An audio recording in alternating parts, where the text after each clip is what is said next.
আজ থেকে শুরু হচ্ছে হামের বিশেষ টিকাদান কর্মসূচি। অগ্রাধিকার দেওয়া হবে 6 মাস থেকে 5 বছরের কম বয়সী শিশুদের। আজ থেকে অফিস চলবে সকাল 9টা থেকে বিকেল 4টা পর্যন্ত। ব্যাংক লেনদেন সকাল 10টা থেকে বেলা 3টা পর্যন্ত। শিগগিরই হবে বিএনপির জাতীয় কাউন্সিল। স্থায়ী কমিটির বৈঠকে সিদ্ধান্ত, সরকারের 47 দিনের কর্মকাণ্ড নিয়ে আলোচনা। দেশের খাদ্য ও শিল্প কারখানায় মধ্যপ্রাচ্যের যুদ্ধের প্রভাব। লোডশেডিং বেড়েছে, কমেছে উৎপাদন, রপ্তানি বাধাগ্রস্তের শঙ্কা। নথি ছাড়াই চট্টগ্রাম চেম্বার নির্বাচনে অংশ নিচ্ছে 7 অ্যাসোসিয়েশন। করেনি রিটার্ন দাখিল, নেই আয়কর সনদ, উদ্বিগ্ন ব্যবসায়ীরা। এবং যুব সাফ জিতে বীরের বেশে ফিরল ফুটবলাররা। হাতির ছিলে জমকালো সংবর্ধনা বাফুফের, প্রত্যেকে পাবেন 1 লাখ টাকা। এই অবস্থায় পড়তে না চাইলে ব্যবহার করুন রেইনবো ড্যাম প্রোটেক্টর। ইলাস্টোমের ইমালশন থাকায় দেয়াল থাকে damp proof Rainbow Paints, colour of joy. দেখছিলেন সুপারবোর্ড সংবাদ শিরোনাম। সংবাদ সকালের সঙ্গে আছি আমি আয়েশা বুবলি। এবার বিস্তারিত। হাম প্রতিরোধে আজ থেকে দেশের 18 জেলার 30 উপজেলায় বিশেষ টিকাদান কর্মসূচি শুরু করছে সরকার।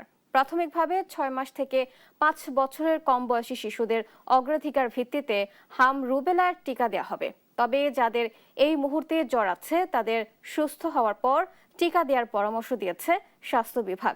এর আগে শনিবার দুপুরে সচিবালয়ে এক সংবাদ সম্মেলনে এসব কথা বলেন স্বাস্থ্য ও পরিবার কল্যাণ মন্ত্রী সরদার মোহাম্মদ সাখাওয়াত হোসেন। এ সময় জাতীয় ও আন্তর্জাতিক বিশেষজ্ঞদের পরামর্শে ঝুঁকিপূর্ণ এলাকা চিহ্নিত করে এই কর্মসূচি হাতে নেওয়া হয়েছে বলেও জানান মন্ত্রী।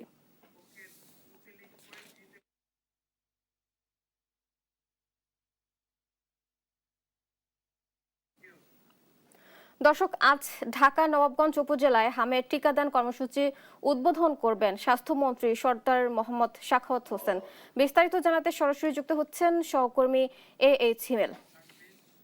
হিমেল, স্বাস্থ্যমন্ত্রী এসেছেন কিনা এবং টিকাদান কর্মসূচি কখন উদ্বোধন করা হবে এ বিষয়ে আপনার কাছে কি তথ্য আছে জানাবেন।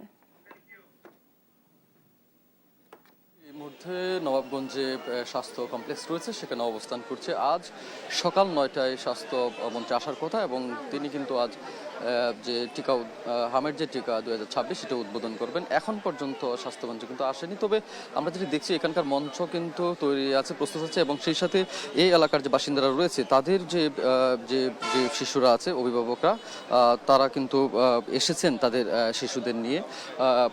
এখানকার যে আদিবাসীরা রয়েছেন, যে নাগরিকরা রয়েছেন, তাদের কিন্তু আসলে মাইকিং করে জানানো হয়েছে আজ এখানে টিকা দান কর্মসূচি হবে। সেটি শুনেই কিন্তু আসলে তারা এসেছেন এবং সেই সাথে স্বাস্থ্যমন্ত্রী আজ উদ্বোধন করার সাথে সাথে কিন্তু সারা দেশে, অর্থাৎ আজ কিন্তু 18টি জেলায় 30টি উপজেলায় কিন্তু টিকাদান কর্মসূচি শুরু হতে যাচ্ছে এবং সেই সাথে যেটি বলা হচ্ছে যে 6 মাস থেকে 5 বছরের কম বয়সী শিশুদের এই টিকা প্রদান করা হবে এবং এই 30টি উপজেলায় মোট 12,03,267টি শিশুকে কিন্তু টিকা দেওয়া হবে। অন্যদিকে স্বাস্থ্য মন্ত্রণালয় থেকে বলা হয়েছে এবং বিশেষজ্ঞরাও কিন্তু জানিয়েছেন যে আসলে যে শিশুরা শুধুমাত্র সুস্থ আছে তারাই কিন্তু টিকাগুলো নিতে পারবে, আর যাদের আসলে কিছু জ্বর, সর্দি, কাশি এবং নিউমোনিয়া এই ধরনের সিমটম আছে তারা কিন্তু আসলে টিকা নিতে পারবেন। তাদেরকে সাধারণত ভিটামিন এ ক্যাপসুল দেওয়া হবে। পরবর্তীতে সুস্থ হলে কিন্তু তারা এই টিকা নিতে পারবে, তেমনটা কিন্তু বিশেষজ্ঞরাও বলেছেন এবং স্বাস্থ্য মন্ত্রণালয় থেকে বলা হয়েছে। এই যে হামের যে আশঙ্কাজনক হারে যে প্রকোপ বাড়ছে সেটি প্রতিরোধেই কিন্তু আসলে এই ধরনের তৎপরতা এবং সরকার কিন্তু দ্রুত এটির ব্যবস্থা নিয়েছেন। দেখতে পাচ্ছেন যে এখানে কিন্তু যে কর্মীরা রয়েছেন, হাসপাতালের কর্মীরা, এবং তারা কিন্তু এখানে অপেক্ষা করছেন এবং এখানে রেজিস্ট্রেশন কার্ড রয়েছে, সেই রেজিস্ট্রেশন কার্ডে রেজিস্ট্রেশন করে কিন্তু আসলে তারা টিকা প্রদান করবেন, তেমনটি কিন্তু এখানকার কর্মীরা জানিয়েছেন। সেই সাথে আমরা দেখেছি যে ইউনিসেফের যে প্রতিনিধিরা, রিপ্রেজেন্টেটিভ যারা রয়েছে তারাও কিন্তু এসেছেন। এই ইউনিসেফের যেহেতু এটি শিশু সংক্রান্ত একটি জটিলতা, সেই ক্ষেত্রে রিপ্রেজেন্টেটিভরাও কিন্তু এসেছেন। অন্যদিকে এই উপজেলার যে কর্মকর্তারা রয়েছেন, স্বাস্থ্যকর্মীরা রয়েছেন, তারাও কিন্তু সকাল থেকে এখানে তদারকি করছেন এবং সব ধরনের ব্যবস্থা সম্পন্ন করেছেন। স্বাস্থ্যমন্ত্রী আসার পরপর, অর্থাৎ উদ্বোধনের সাথে সাথে কিন্তু টিকা প্রদান করা হবে, সেই বিষয়টি কিন্তু উপজেলার কর্মকর্তারা জানিয়েছেন। নিয়েছেন। এবং অন্য একটি বিষয় যেটি আসলে ইতিমধ্যে কিন্তু দেশে কিন্তু ৬,০০০-এর উপরে আসলে শিশু কিন্তু সংক্রমণ হয়েছে, এই হামের সংক্রামিত হয়েছে হামে। এবং আশঙ্কাজনক অর্থাৎ সন্দেহভাজন কিন্তু ৯৮টি রোগী কিন্তু হামে মারা যায় এ পর্যন্ত। এবং হাম আক্রান্ত হয়ে মারা যায় সেই সংখ্যা কিন্তু ১৬ জন কিন্তু হামে আক্রান্ত নিশ্চিতভাবে মারা গেছে। স্বাস্থ্য মন্ত্রণালয় আসলে এই হামের মোকাবেলায় কিন্তু বেশ জোর দিয়েছেন এবং খুব দ্রুত সময়ের মধ্যে কিন্তু তারা এই পদক্ষেপগুলো নিয়েছেন। এবং আজ থেকে আসলে টিকা কর্মসূচি শুরু হতে যাচ্ছে এবং দেশের ১৮টি জেলায় ৩০টি উপজেলায় কিন্তু প্রাথমিকভাবে যে জায়গাগুলো আসলে রেড জোন রয়েছে, বেশি সংক্রমণ হচ্ছে, সেখানেই টিকাগুলো শুরু হতে যাচ্ছে। রাজধানীর ঢাকার যে নবাবগঞ্জ রয়েছে, নবাবগঞ্জের স্বাস্থ্য কমপ্লেক্স থেকে এই টিকা কর্মসূচির এই ছিল সর্বশেষ তথ্য। এক্সপার্ট ওয়াটার পাম্পে আছে 100% copper winding wire. Expert water pump, পানির সমস্যায় এক্সপার্ট সমাধান। আজ থেকে শুরু হচ্ছে হামের টিকাদান কর্মসূচি, এ নিয়ে জানাচ্ছিলেন আমাদের সহকর্মী। দর্শক, হামের টিকাদান কর্মসূচি নিয়ে আরো জানাতে ময়মনসিংহ ও চাঁদপুর থেকে সরাসরি যুক্ত হচ্ছেন সহকর্মী ইলিয়াস আহমেদ ও শরীফ আহমেদ। শুরুতেই যাচ্ছি ময়মনসিংহে ইলিয়াসের কাছে। ইলিয়াস, কখন শুরু হবে টিকা কার্যক্রম এবং কেন্দ্রের শিশু ও অভিভাবকদের উপস্থিতি কেমন দেখতে পাচ্ছেন জানাবেন। কিছুক্ষণের মধ্যেই শুরু হবে টিকা প্রদান কার্যক্রম। অর্থাৎ এই কার্যক্রমের উদ্বোধন করবেন ময়মনসিংহ সদর আসনের সংসদ সদস্য আবু ওয়াহাব আকন্দ ওয়াহিদ। তিনি কিন্তু কিছুক্ষণের মধ্যেই এখানে উপস্থিত হবেন। আমরা দেখেছি এছাড়াও স্বাস্থ্য বিভাগের যারা কর্মকর্তা কর্মচারী রয়েছেন তারা কিন্তু সকাল থেকেই এই কার্যক্রম সফল করার লক্ষ্যে কিন্তু তারা উপস্থিত হয়েছেন। এবং আমরা দেখেছি যে যারা অভিভাবক এবং শিশু রয়েছেন তারা কিন্তু একেবারেই সকাল থেকে আসা শুরু করেছেন এবং বেশ কয়েকজন অভিভাবক কিন্তু তারা দীর্ঘক্ষণ ধরে এখানে অপেক্ষা করছেন। অর্থাৎ কার্যক্রম শুরু হলেই তারা কিন্তু তাদের শিশু যারা রয়েছেন যারা আছে কিন্তু তাদের টিকা কার্যক্রম সম্পূর্ণ করা হবে, সেই বিষয়টি কিন্তু এখানে লক্ষ্য করা গেছে। অর্থাৎ প্রাথমিক পর্যায়ে যেহেতু ময়মনসিংহ মেডিকেল কলেজ হাসপাতালে প্রতিনিয়তই কিন্তু আমরা দেখেছি হামে আক্রান্ত হয়ে শিশুর রোগীর সংখ্যা কিন্তু প্রতিনিয়তই বেড়ে চলেছে, ভর্তিও কিন্তু বাড়ছে, যার ফলে কিন্তু আমরা দেখেছি একেবারেই ঝুঁকিপূর্ণ যে উপজেলাগুলো রয়েছে অর্থাৎ ময়মনসিংহ সদর, ত্রিশাল এবং ফুলবাড়িয়া, এই তিনটি উপজেলাতেই কিন্তু প্রাথমিক পর্যায়ে টিকা কার্যক্রমের যে উদ্বোধন সেটি কিন্তু আজকে সকাল ৯টা থেকেই শুরু হওয়ার কথা ছিল। অর্থাৎ আজকে কিছুক্ষণের মধ্যেই সেই কার্যক্রমটি শুরু হবে, সেই বিষয়টি কিন্তু এখানকার সংশ্লিষ্ট যারা রয়েছেন তারা কিন্তু আমাদেরকে জানিয়েছেন। আমরা যদি সবর উপজেলা স্বাস্থ্য কর্মকর্তা রয়েছেন, একটু জানতে চাই আপনার উপজেলায় কতজন শিশুকে এই কার্যক্রমের আওতায় আনা হচ্ছে? হ্যাঁ, আমরা হচ্ছে যে এই হাম টিকাদান ক্যাম্পেইনে আমরা হচ্ছে জরুরিভাবে এই টিকাদান ক্যাম্পেইন শুরু করেছি, আজকে শুরু করেছি এবং আমাদের এখানে উদ্বোধন হবেন আজকে আমাদের যে স্থানীয় মাননীয় সংসদ সদস্য মহোদয় আছেন, উনি এটা উদ্বোধন করবেন। এবং আমাদের ৬ মাস থেকে ১০ বছর বয়সী শিশুদের যে আমাদের লক্ষ্যমাত্রা সেটা হচ্ছে ১,৫৪,৭০৫ জন। তিনি বলছিলেন যে ১,৫৪,৭০৫ জন শিশুকে এই ক্যাম্পেইনের আওতায় অর্থাৎ সদর উপজেলায় আনা হবে, সেই বিষয়টি বলছিলেন। অর্থাৎ আমরা টিকা প্রদানে কিন্তু অভিভাবক যারা আছেন তারা কিন্তু বেশ আগ্রহী এবং তারা কিন্তু এই কার্যক্রমটি শুরু হয় তারা কিন্তু সরকারকে ধন্যবাদ দিয়েছেন এবং এই কার্যক্রমটি ব্যাপকভাবে চলবে সেই বিষয়টি কিন্তু তারা বলছিলেন। অর্থাৎ আমরা যদি অভিভাবক যারা আছেন অর্থাৎ যারা শিশুদেরকে নিয়ে এসেছেন তাদের মধ্যে কিন্তু আমরা দেখছিলাম যে তারা বলছিলেন যে তারা কিছুটা আতঙ্কগ্রস্ত ছিল। অর্থাৎ আজকে থেকে এই কার্যক্রম শুরু হয়, তারা কিন্তু সংশ্লিষ্ট যারা রয়েছেন সকলকে ধন্যবাদ দিয়েছেন। এই যে টিকা প্রদান কার্যক্রম শুরু হয়েছে আপনার কেমন লাগছে, বিশেষ করে আপনার শিশুকে নিয়ে এসেছেন? ভালোই, টিকাদান জন্য আমরা খুবই প্রস্তুত, ভালোই আছি, আমরা সবাই আসছি। এই একজন অভিভাবক বলছিলেন তারা কিন্তু কিছুটা উদ্বেগ উৎকণ্ঠার মধ্যে এতদিন ছিলেন। অর্থাৎ আজকে এই টিকা ক্যাম্পেইনে তারা কিন্তু এসেছেন এবং সেই ক্যাম্পেইন থেকে কিন্তু তারা এই উদ্যোগটিকে কিন্তু তারা স্বাগত জানিয়েছেন এবং এবং সেটি কিন্তু তারা বলছেন যে আরো ব্যাপক পরিসরে হবে। অর্থাৎ ময়মনসিংহ জেলা সহ সারা বাংলাদেশে ব্যাপক পরিসরে এই কার্যক্রমটি হলে কিন্তু যারা শিশু অর্থাৎ তারা কিন্তু সুরক্ষিত থাকবে, সেই বিষয়টি অভিভাবক বলছিলেন এবং যারা স্বাস্থ্য কর্মকর্তা আছেন তারাও কিন্তু বলছেন যে এই কার্যক্রমটি যেন এই কার্যক্রমটি যেন সুন্দরভাবে সফল হয় সেই লক্ষ্যে কিন্তু তারা কাজ করছেন। অর্থাৎ এই ছিল আমার কাছে ময়মনসিংহে হামের টিকা দান কর্মসূচি নিয়ে সর্বশেষ তথ্য। দর্শক, হামের টিকাদান কর্মসূচি সারা দেশেই শুরু হয়েছে। আমরা চাঁদপুরের অবস্থা জানবো, সেখান থেকে যুক্ত হবেন আমাদের সহকর্মী শরীফ আহমেদ।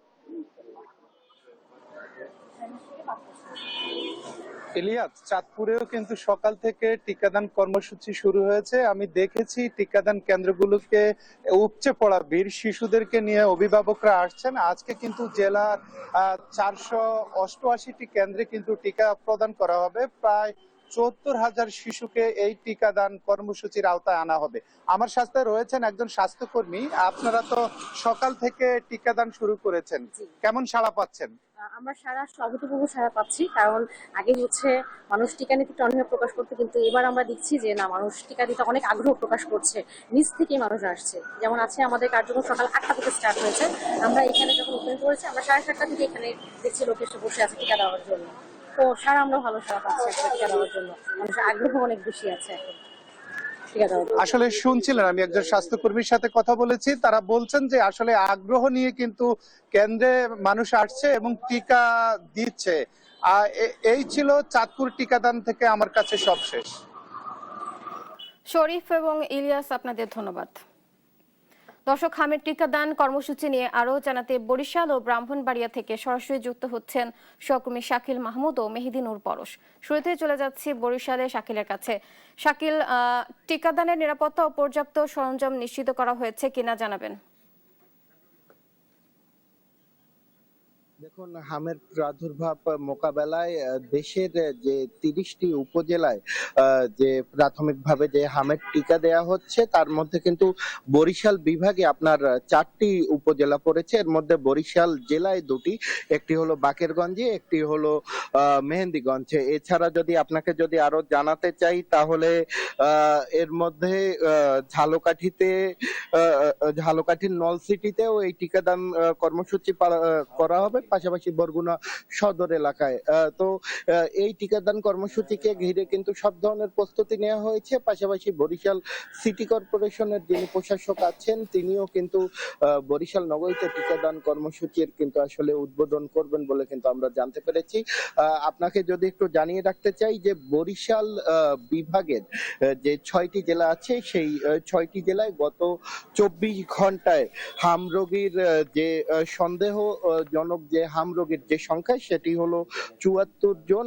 স্বাস্থ্য বিভাগ থেকে তথ্য জানানো হয়েছে। পাশাপাশি গত 24 ঘন্টায় বরিশাল বিভাগের যে 6টি জেলায় যে হাসপাতালগুলো আছে, সেই হাসপাতালে হামে আক্রান্ত হয়ে নতুন করে 62 জন ভর্তি হয়েছে। এছাড়া চলতি বছর জানুয়ারি থেকে এখন পর্যন্ত হামে আক্রান্ত হয়ে মৃত্যুবরণ করেছে 4 জন রোগী, এমনটাই কিন্তু জানাচ্ছে বরিশালের যে স্বাস্থ্য যিনি পরিচালকের যে কার্যালয় আছে সেখানের যে তথ্য সেই অনুযায়ী। এবং এখন পর্যন্ত হামে যে সন্দেহভাজন যে রোগী জানুয়ারি মাস থেকে এখন পর্যন্ত হাসপাতালে ভর্তি হয়েছে 485 জন। এবং এখন পর্যন্ত হাম থেকে ভালো হয়ে আসলে যে সকল প্রায় 281 জন শিশু কিন্তু হাসপাতাল থেকে ছাড়পত্র পেয়েছে।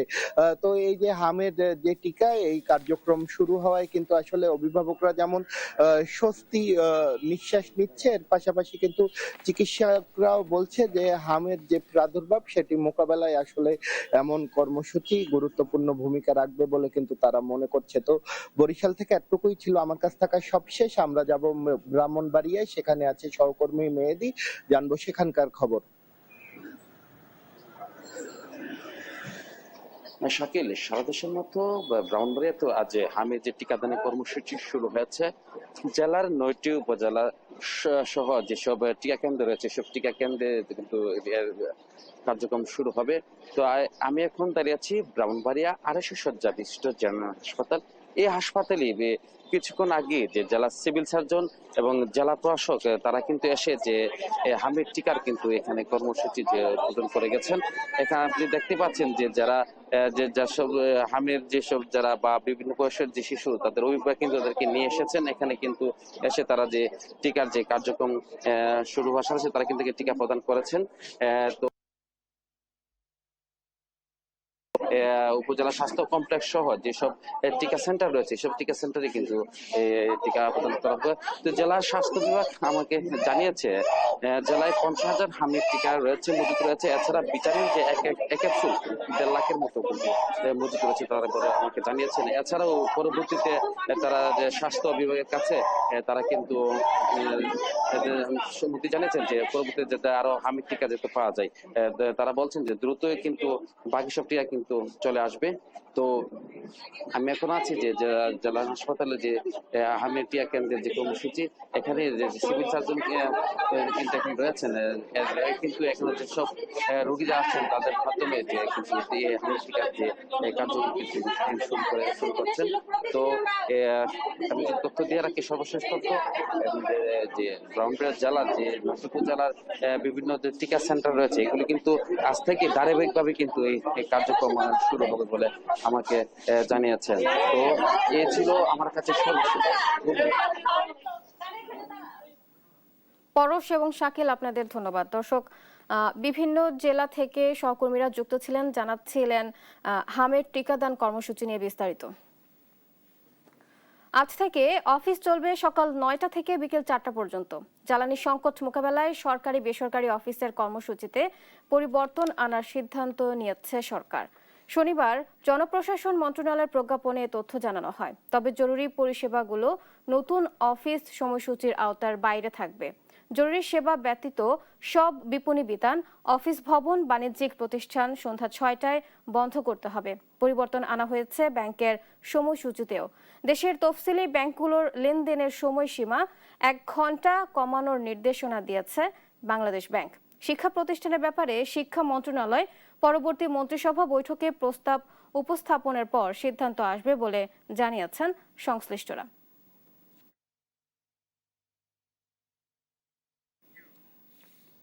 দলকে সুসংগঠিত করতে কয়েক মাসের মধ্যে কাউন্সিল করার সিদ্ধান্ত নিয়েছে বিএনপি।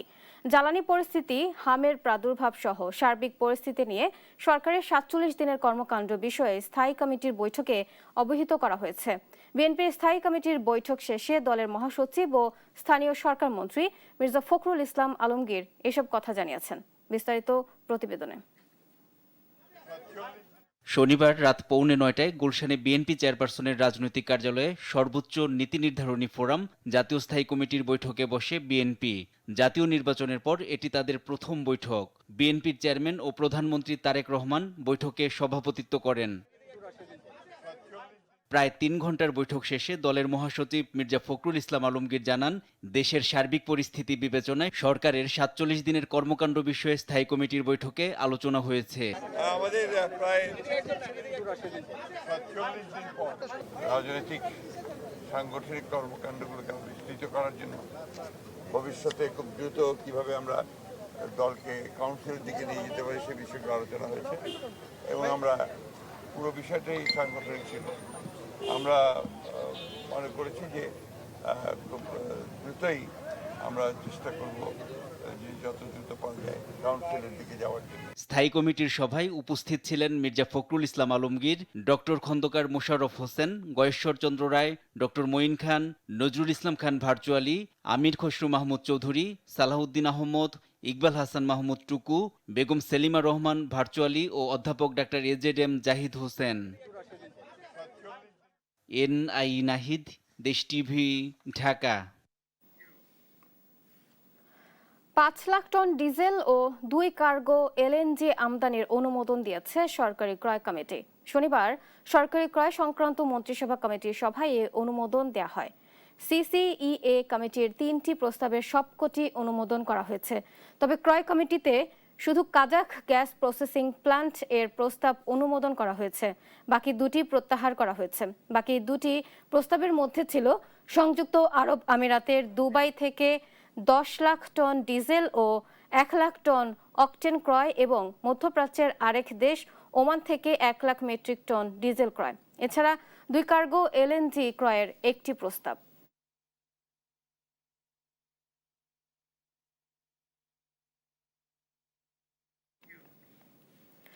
দেশজুড়ে জ্বালানি তেলের সংকট ক্রমেই তীব্র হচ্ছে।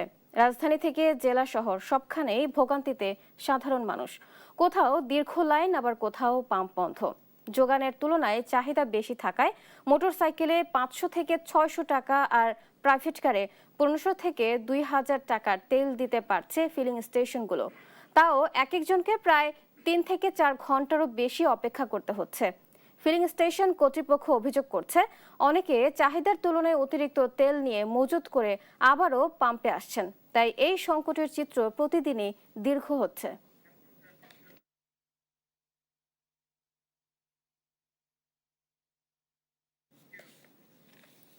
মধ্যপ্রাচ্যের যুদ্ধের প্রভাব পড়েছে প্রায় 4000 কিলোমিটার দূরের বাংলাদেশে।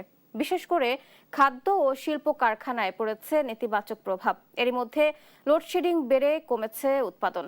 খাত সংশ্লিষ্টরা বলছেন, সংকট মোকাবেলায় উদ্যোগ নিতে হবে এখনই, অন্যথায় ইউক্রেন রাশিয়া যুদ্ধের প্রভাবের মতো এবারও উৎপাদন কমে বাধাগ্রস্ত হতে পারে রপ্তানি। আলফি রায়হানের বিশেষ রিপোর্ট। পোশাক খাতের রপ্তানিকারক প্রতিষ্ঠান উইন্টার ড্রেস লিমিটেড বিশ্বের 10টির বেশি দেশে পোশাক রপ্তানি করে প্রতিষ্ঠানটি। কিন্তু গেল বেশ কিছুদিন ধরে লোডশেডিং বাড়ায় ব্যাহত হচ্ছে উৎপাদন। জ্বালানি তেল সংকটে প্রয়োজন অনুযায়ী ব্যবহার করতে পারছেন না জেনারেটরও। এ কারণে চলমান জ্বালানি সংকট সরাসরি প্রভাব ফেলছে প্রতিষ্ঠানটির রপ্তানিতে। পোশাক শ্রমিকরা বলছেন, আগের তুলনায় বেশি লোডশেডিং হওয়ায় অনেক সময় বসে থাকতে হচ্ছে তাদের। বিদ্যুৎ আগে থেকে এখন অনেক বেশি যায়, এখন আমাদের কাজ করতে সমস্যা হয়, জেনারেটর চলে খুব কম। বিদ্যুৎটা এখন বেশি যাচ্ছে, এর কারণে আমাদের কাজ কম হচ্ছে। বাহিরে যুদ্ধের কারণে আমাদের এখানে আর কি বিদ্যুৎ বেশি যাচ্ছে, কাজের সমস্যা হচ্ছে। আধা ঘন্টা 1 ঘন্টা জেনারেটর চালাইলে পরে তেল থাকে না, পরে বন্ধ থাকে, কাজ বন্ধ থাকে। জাতীয় রাজস্ব বোর্ডের পরিসংখ্যান অনুযায়ী শুধু মার্চে পণ্য রপ্তানি কমেছে 20%, যা গেল বছরের একই সময়ের তুলনায় 83 কোটি 76 লাখ ডলার কম। সংশ্লিষ্টরা বলছেন, এখনই পরিস্থিতি সামলাতে না পারলে বড় সমস্যায় পড়বে রপ্তানি খাত। সব মিলেই মনে হচ্ছে যে যুদ্ধের কারণে বড় ধরনের একটা আতঙ্কের মধ্যে আমরা আছি। দীর্ঘায়িত হলে এই সেক্টরটাকে আসলে বড় ধরনের হুমকির মধ্যে পড়তে হবে। প্রথমত হয়তো মালিক অনুৎসাহিত হচ্ছে, কারণ একদিকে অর্ডার নাই, একদিকে শ্রমিককে তার দায়বদ্ধতা থেকে লালন পালন করা ভেরি ডিফিকাল্ট। গভর্নমেন্টের আদার্স কিছু একটু হলেও এই সেক্টরটার উপরে আলাদা নজর রাখা উচিত। উৎপাদন শিল্পের বৃহৎ প্রতিষ্ঠান প্রাণ বলছে, সময় যত যাবে সংকট তত বাড়বে। তাই সরকারকে এখনই কার্যকর ব্যবস্থা নিতে হবে। আমাদের এক্সপোর্ট 50% করতে পারছি, বাকি 50% এই মুহূর্তে হচ্ছে না। পাশাপাশি অন্যান্য কান্ট্রিতে এক্সপোর্ট করার ক্ষেত্রে আমাদের অনেক চ্যালেঞ্জিং হবে এবং এক্সপোর্ট অনেক ক্ষেত্রে বন্ধ হয়ে যাবে। পার্শিয়ালি সাবসিডি দিয়া যতটুকু সহনশীল পর্যায়ে রাখা যায় এটা সরকারকে করতে হবে। জ্বালানির দাম বাড়লে বাড়ে সারের দামও, যার সরাসরি প্রভাব পড়ে কৃষি উৎপাদনে। এছাড়া সরবরাহ ব্যাহত হলে ভোজ্য তেল, গম সহ বিভিন্ন পণ্যের দাম বাড়তে পারে বলে জানান সংশ্লিষ্টরা। আলভি রায়হান, দেশ টিভি, ঢাকা। কোনো ধরনের কাগজের নথি ছাড়াই চট্টগ্রাম চেম্বার নির্বাচনে অংশ নিচ্ছেন 7টি অ্যাসোসিয়েশন। সার্কুলার অনুযায়ী হালনাগাদ আয়কর সনদপত্র, জেএসসিতে দেয়া অডিটেড ব্যালেন্স শিট ও বার্ষিক সাধারণ সভার কার্য বিবরণী দেওয়ার কথা থাকলেও এর কিছুই সরবরাহ করেনি সংগঠনগুলো। দেশ টিভির অনুসন্ধানে উঠে আসে, নথি প্রদান তো দূরের কথা, সংগঠনগুলো জয়েন্ট স্টক কোম্পানি বা জেএসসিতে তালিকাভুক্ত হওয়ার পর থেকেই কোনো ধরনের রিটার্নই দাখিল করেনি। ফলে আইনের দৃষ্টিতে সুপ্ত এসব সংগঠন নির্বাচনে অংশ নেওয়ার যোগ্যতা হারিয়েছে। বিস্তারিত রিয়াজ সেজানের অনুসন্ধানী প্রতিবেদনে। ঠিকানাবিহীন নাম সর্বস্ব সংগঠনের মাধ্যমে বিনা ভোটে 6 জন পরিচালক নির্বাচন করে কিভাবে সুকৌশলে চট্টগ্রাম চেম্বারের নিয়ন্ত্রণ আনতে একটি চক্র সক্রিয়, দেশ টিভির অনুসন্ধানে এরই মধ্যে উঠে এসেছে সেই চিত্র। আদালতের স্থগিতাদেশ অমান্য করে অফিস সময়ের পর চেম্বারের কয়েকজন কর্মচারী কিভাবে নাম সর্বস্ব এসব সংগঠনের সদস্যপদ নবায়ন করে সেই দৃশ্য এরই মধ্যে উঠে এসেছে প্রতিবেদনে। এবার সেই সিসিটিভির ফুটেজ বিশ্লেষণ করে দেখতে চাই আমরা।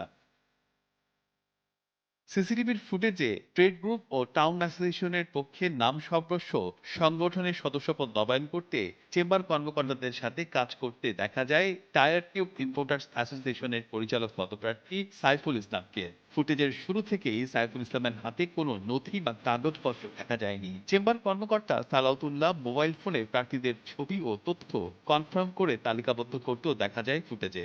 আর অবৈধ এই কাজের জন্য কর্মকর্তাদের অর্থ প্রদানের দৃশ্য উঠে আসে সিসিটিভির ফুটেজে। ফুটেজ বিশ্লেষণে এটা নিশ্চিত কোনো ধরনের কাগজি নথি ছাড়াই সংগঠনগুলোর সদস্যপদ নবায়ন করা হয়েছে, কিন্তু বিষয়টির সত্যতা নিশ্চিত করতে চাই আমরা। তাই চট্টগ্রাম চেম্বার ভবনে টিম দেশ টিভি।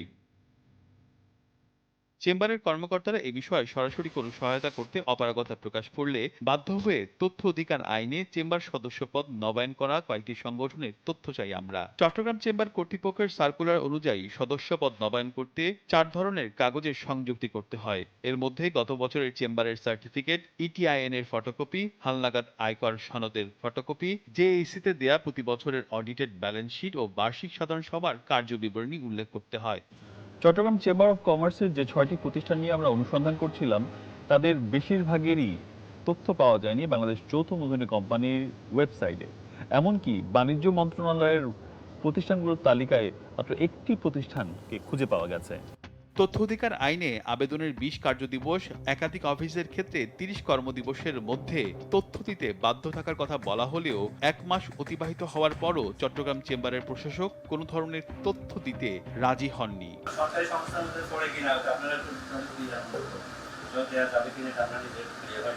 চেম্বার ভবনেও একই অবস্থা। কর্মকর্তারা আইন অমান্য করে কোনো ধরনের লিখিত উত্তর দিতে অপারগতা প্রকাশ করেছে।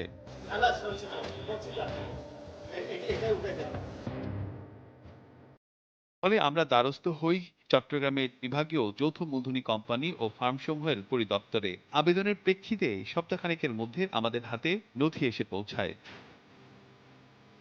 নথিতে দেখা যায় বোয়ালখালী অ্যাসোসিয়েশন জয়েন্ট স্টকে তালিকাভুক্তই হয়নি। অন্যদিকে পটিয়া, হাটহাজারী, রাঙ্গুনি অ্যাসোসিয়েশন, ট্রেড গ্রুপের dyes and chemicals, Chittagong mill food নিবন্ধনের পর আর কোনো রিটার্ন দাখিল করেনি। 7টি অ্যাসোসিয়েশনের মধ্যে কেবল Chittagong tyre tube importers association কিছুদিন রিটার্ন দাখিল করলেও বেশ কয়েক বছর বকেয়া রেখেছে। ফলে প্রশ্ন ওঠে আইনের দিক থেকে রিটার্ন সহ প্রয়োজনীয় কাগজপত্র দাখিল না করলেও কোনো প্রতিষ্ঠান নির্বাচনে অংশ নিতে পারবে কিনা। যে কোনো একটা সংগঠন কিন্তু নিবন্ধনের পরবর্তীতেই কোনো রিটার্ন দাখিল করেননি, আর জিসিতে কোনো রিটার্ন দাখিল না করার পরিপ্রেক্ষিতে কিন্তু এগুলো সব সুপ্ত সংগঠন হিসেবে অলরেডি ট্রিট হয়ে গেছে।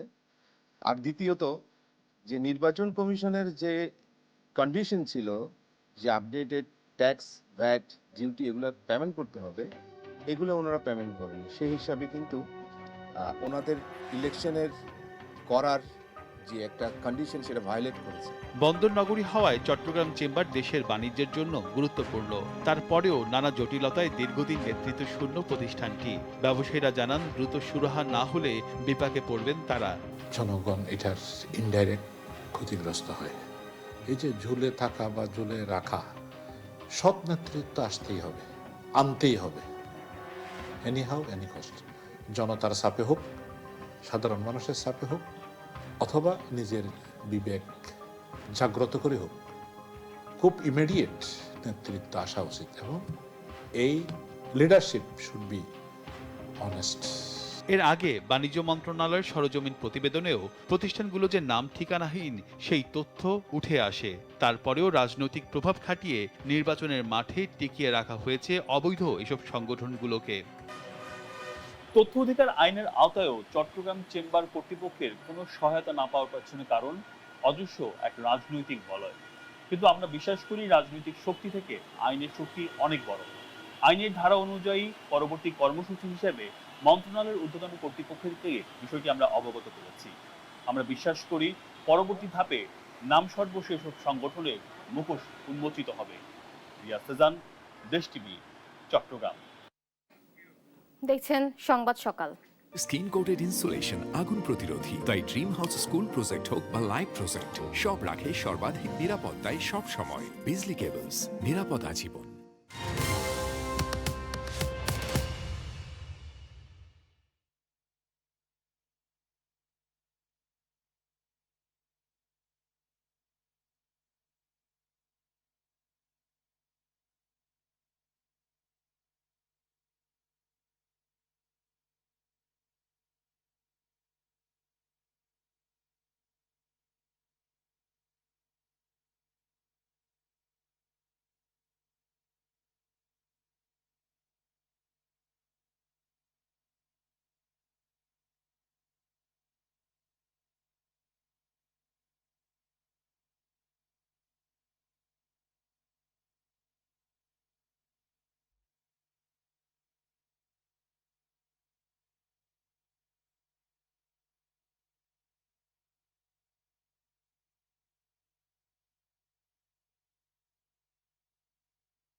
Hello check, hello check.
দেখছেন সংবাদ সকাল। ঢাকার কেরানীগঞ্জের কদমতলীতে গ্যাস লাইটার কারখানায় আগুনের ঘটনায় আরও একজনের মরদেহ উদ্ধার করা হয়েছে। এই ঘটনায় 6 জনের মরদেহ উদ্ধার করা হলো। এই ঘটনায় আহত ও দগ্ধ হয়েছেন আরও কয়েকজন। দগ্ধ 2 শ্রমিককে জাতীয় বার্ন ও প্লাস্টিক সার্জারি ইনস্টিটিউটে ভর্তি করা হয়েছে। এর আগে শনিবার দুপুর 1:15টার দিকে কারখানাটিতে অগ্নিকাণ্ডের খবর পায় ফায়ার সার্ভিস। সংস্থার 7টি ইউনিটের চেষ্টায় দুপুর 2:30টায় আগুন নিয়ন্ত্রণে আসে। নিয়ন্ত্রক কক্ষ থেকে জানানো হয়, টিন শেড কারখানায় আগুনের খবর পেয়ে প্রথমে ফায়ার সার্ভিসের 3টি ইউনিট আগুন নিয়ন্ত্রণে যোগ দেয়। পর্যায়ক্রমে ইউনিট বাড়িয়ে 7টি করা হয়।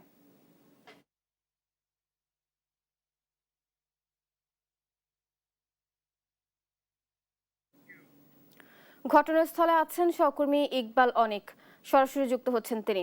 অনিক, আগুনের ঘটনা সম্পর্কে সর্বশেষ কি তথ্য আছে আপনার কাছে জানাবেন? এই মুহূর্তে এই কেরানীগঞ্জে যে গতকাল অগ্নিকাণ্ডের ঘটনা ঘটেছে সেখানে কিন্তু ফায়ার সার্ভিসের উদ্ধার অভিযান এখনো চলমান রয়েছে। যেহেতু গতকাল অগ্নিকাণ্ডের ঘটনার পর এই জায়গাটিতে কারখানাটি পুড়ে ঘনীভূত হয়ে গেছে, সেখানে আরো কোনো মরদেহ আছে কিনা বা সেই বিষয়টি নিশ্চিত হওয়ার জন্য তারা কিন্তু তাদের উদ্ধার অভিযান এখনো অব্যাহত রেখেছেন। এবং গতকাল রাতেও কিন্তু একটি মরদেহ পাওয়া গিয়েছে, সেটি সহ সব মিলিয়ে 6 জনের মরদেহ পাওয়া গিয়েছে।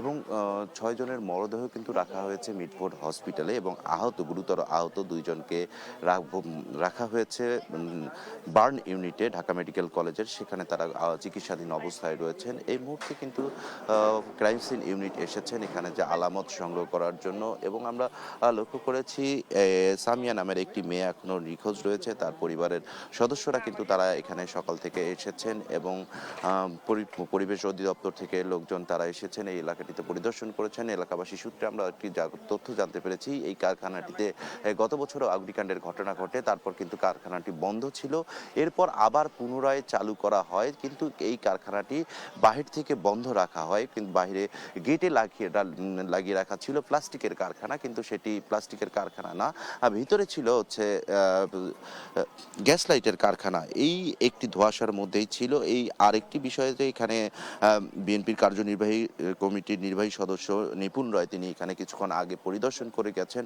পরিদর্শন কিন্তু তিনি জানিয়েছেন যে এখানে যে যারা আহত বা নিহত হয়েছেন তাদেরকে আর্থিক ক্ষতিপূরণ সরকারের পক্ষ থেকে দেয়া হবে, এবং এই এলাকাটিতে যে পরিমাণ এই অবৈধ কারখানা রয়েছে বা এরকম ছাতার মতো কারখানা গড়ে উঠেছে সে বিষয়গুলো তালিকা হচ্ছে এবং তালিকা করা হচ্ছে। সেই তালিকা অনুযায়ী কিন্তু এদের বিরুদ্ধে ব্যবস্থা নেওয়া হবে, এবং ফায়ার সার্ভিসের কর্মকর্তারা রয়েছেন তাদের কাছে জানবো এখন উদ্ধার অভিযানের কি অবস্থা।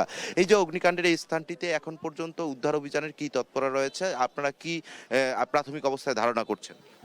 আমরা গতকালকে তাকেই আমাদের উদ্ধার কার্যক্রম চলমান। অলরেডি যে এক্সকাভেটর নিয়ে আসা হয়েছে সে ইন্ডাস্ট্রির যে টিনগুলো আছে সরাই দিচ্ছে, সেখানে আমরা চেক করতেছিলাম।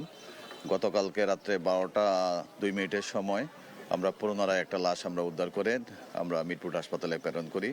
আর এই বর্তমানে আপনি দেখতে পাচ্ছেন আপনার সামনে যে ইন্ডাস্ট্রিয়াল টিন এবং রড জাতীয় জিনিসগুলো আছে এগুলো সরানোর ব্যবস্থা করতে হবে। যদি সরানো যায় তাহলে সম্পূর্ণটা সার্চ করে আমরা কোনো জায়গায় কোনো স্থানে কোনো লোক আছে কিনা সেটা আমরা সঠিকভাবে দেখতে পারবো। ধন্যবাদ আপনাকে। বুবলি, শুনছিলেন যে এখানে যে ফায়ার সার্ভিসের কর্মকর্তারা রয়েছেন তারা কিন্তু জানাচ্ছিলেন যে এই যে এই ভবনটির যে ধ্বংসাবশেষগুলো রয়েছে সেগুলো সরানোর পর এখানে তারা আরেকটি ফাইনালি উদ্ধার অভিযান চালাবেন, তারপর সেখানে তারা যদি কোনো মরদেহ বা কোনো কিছু পান তাই সেক্ষেত্রেই এই উদ্ধার অভিযান সমাপ্ত ঘোষণা করবেন। তো এই ছিল আমার কাছে হচ্ছে অগ্নিকাণ্ডের ঘটনাস্থল থেকে সবশেষ তথ্য।